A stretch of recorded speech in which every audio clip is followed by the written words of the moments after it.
네, 안녕하세요. 5월 1일 목요일입니다. 오늘은 추천주 리뷰 시간을 한번 가져보겠습니다. 그래서 4월 초였죠. 4월 초에 몇 번 추천을 드렸던 팔란티어가 오늘까지 58%나 이제 급등을 하는 모습을 보여줬습니다. 그래서 이제 팔란티어 실적 발표 2월 달이었죠. 이후에 $125까지 튀었다가 조정을 받았어요. 그리고 1차 조정을 받고 트럼프의 관세 이슈로 인해서 또 2차 조정까지 받아서 한때 이제 $66까지 갔던 거의 반토막이 났던 사태가 일어났지만 그래도 역시 제가 늘 말씀드렸던 $80 중반대가 굉장한 지지선이 될 것이고 수급이 들어올 것이다. 라고 말씀을 드렸고요. 가장 최근에는 이제 4월 8일 날 추천을 드렸었죠. 그래서 $80 이하 또는 이제 $85까지는 충분히 매수를 들어갈 수 있다. 라고 여러 번 말씀을 드렸는데요. 그 이후에 이제 별다른 조정도 없이 거의 뭐 노박으로 올라 버렸죠. 그래서 어제까지 $120를 돌파를 했습니다. 그러면 이제 역사적 신고가인 $125인데 거의 다 근접을 했고 뭐 돌파는 뭐 기정사실이다. 이렇게 봐도 될 것 같아요. 이제 한 가지 변수라면 이제 다음 주 5월 5일이죠. 다음 주 월요일, 화요일 정도에 실적 발표를 하게 되는데요. 그때 진짜 뭐 실적이 정말 실망스럽다. 쇼크만 아니라면은 뭐 돌파하는 거는 무난하지 않을까. 이제 많이 돌파하느냐, 적게 돌파하느냐. 그 차이인 것 같습니다. 그래서 4월 중에 꾸준히 팔란티어를 모아 놓으셨던 분들은 최근에 일주일 동안 거의 뭐 7일, 7거래일 연속으로 상승을 했기 때문에 예, 굉장히 짭짤한 수익을 얻으셨을 거라고 생각을 합니다. 하지만 뭐 팔란티어는 여러분도 아시겠지만 중장기적으로도 굉장히 매력이 있는 종목이다. 이렇게 볼 수가 있겠습니다. 그래서 이제 등락을 거듭하면서 그냥 뭐 하루 먹으면 하루 또 빠지고 이런 이제 M7에 비해서 상당히 안정적인 그런 수익을 확보했다라는 결론을 내볼 수 있겠습니다. 그래서 이제 트럼프가 취임하고 나서 가장 수혜주는 테슬라다라고 뉴스에서 떠들었지만은 이제 정반대의 결과가 나와버렸죠. 그래서 트럼프 정부가 들어서고서 가장 피해를 봤던 주식이 사실상 테슬라입니다.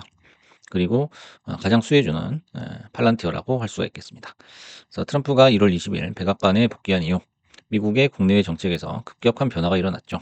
그래서 전 세계가 충격에 휩싸였는데 무역 전쟁과 끊임없는 관세 변동 이랬다 저랬다 하면서 공급망이 완전히 작살이 나버렸습니다. 그리고 기업의 전망이 또 불투명해지고 또 어젠가요? 어제는 또 미국의 성장률이 마이너스가 될 것이다. 이런 전망 때문에 또 나스닥이 한동안 또 출렁거렸죠. 그래서 이제 미국 내에서뿐만 아니라 글로벌 전체적으로 경기 침체에 대한 두려움이 스물스물 올라오고 있고요. S&P든 뭐 다우든 나스닥이든 다 하락을 했죠. 그 와중에 이제 국토안보부와 협력하는 데이터 분석 제휴업체 팔란티어는 트럼프 정권에서 60% 가까이 급등을 했다라는 거죠.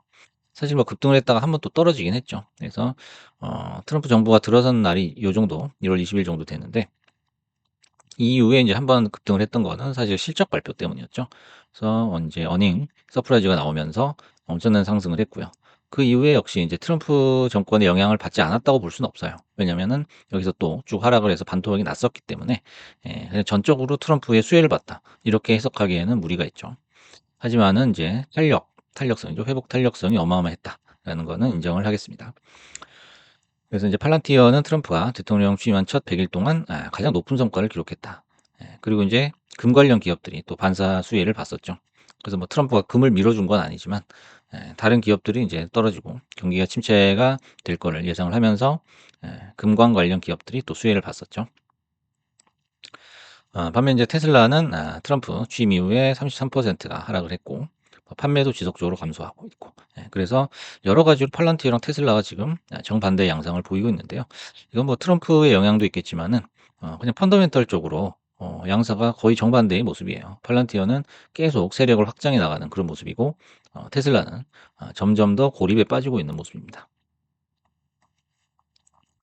최근에 또 계속 이제 뭐 다른 회사들과의 협력, 제휴, 그다음에 계약 체결 이런 뉴스가 끊이지 않고 있어요. 4월 30일에는 이제 블렌디드 윙 바디 항공기의 제조업체죠. 노틸러스하고 이제 파트너십을 맺었다고 합니다. 그래서 미국에서 항공기 설계, 엔지니어링, 생산을 가속화하는 데 도움이 되는 AI 기반 운영 체제를 구축한다라는 거죠. 그래서 노틸러스는 이제 어떤 기업이냐? 항공기 구성품에 대한 제한된 접근성과 지속 가능한 운영의 필요성에 대응해서 상업적 사용을 위한 이런 항공기 제품군을 개발하는 데 굉장한 열의를 보이고 있다라는 거죠. 그래서 이제 팔란티어의 플랫폼을 도입해 가지고 좀 더 효율적이고 이런 고객 수요를 충족할 수 있는 그런 기반을 만들겠다라고 이제 언급을 했습니다. 최근에 이제 뭐 구글도 있고 뭐 KT도 있고 수많은 기업들하고 협력을 하거나 또 계약 체결을 하고 있기 때문에 여러 가지로 이제 테슬라하고는 이제 정반대의 그런 모습을 보여주고 있어요. 그래서 인제 한동안 엔비디아가 AI 주식판을 이끌었다면은 제2의 엔비디아라면 뭐 누가 뭐래도 팔란티어밖에 없다라고 볼 수 있겠습니다. 그래서 현재 그 엔비디아의 바통을 이어받을 수 있는 그런 기업, 그런 종목은 팔란티어밖에 없다라는 거죠. 그래서 인제 5월 5일 날 실적 발표가 어떻게 나오느냐에 따라서 달라지겠지만은 단기적으로 장기가 아니에요. 단기적으로 $150도 현재로서는 가능한 그런 기세라고 볼 수가 있습니다. 왜냐하면 쪼끔만 빠진다 싶으면은 그냥 수급이 우르르 몰려들기 때문에 빠질 수가 없는 거예요. 가격적으로 빠질 수가 없는 그런 위치에 와 있다라고 볼 수 있습니다.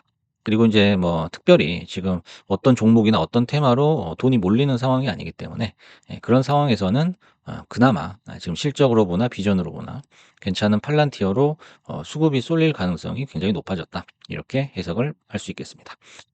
그리고 인제 대부분의 스타트업들이 인제 초기에 자금을 많이 끌어오죠. 끌어와 가지고 적자인 상태에서 빚을 내 가면서 사업을 합니다. 고건 인제 나중에 흑자 전환을 해 가지고 그 빚을 다 메꾸는 그런 상황을 보고서 이제 자금을 끌어오는 거겠죠. 하지만 대부분 거의 뭐 90% 이상이죠. 망하죠, 망해. 초기 적자를 어 해결을 못 합니다. 해결을 못 하고 흑자 전환 그 근처에도 사실 못 가는 기업들이 많죠.